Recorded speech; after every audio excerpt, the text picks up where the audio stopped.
ఈ మరణత ఆత్మీయ స్థిరత్వం. ఆత్మీయ జీవితంలో మనం ఎన్ని రీతిలుగా స్థిరం కావాలి.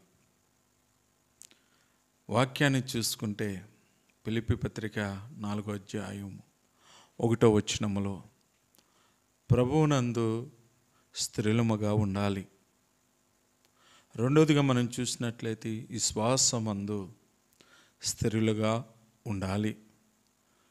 మూడోది మనం చూసినట్లయితే సత్యమందు స్థిరముగా ఉండాలి. నాలుగోదిగా మనం చూసినట్లయితే ప్రేమయందు స్థిరులుగా ఉండాలి. ఐదోదిగా మనం చూసినట్లయితే పరిశుద్ధాత్మయందు స్థిరముగా ఉండాలి. ఆరోదిగా మనం చూసినట్లయితే సత్కార్యములందు స్థిరముగా ఉండాలి. ఏడవదిగా మనం చూసినట్లయితే ఉత్సాహమునందు స్థిరులుగా ఉండాలి.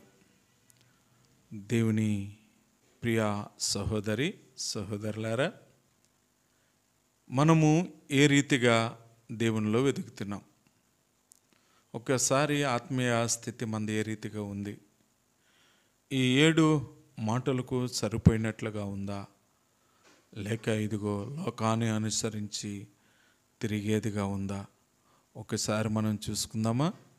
మరణత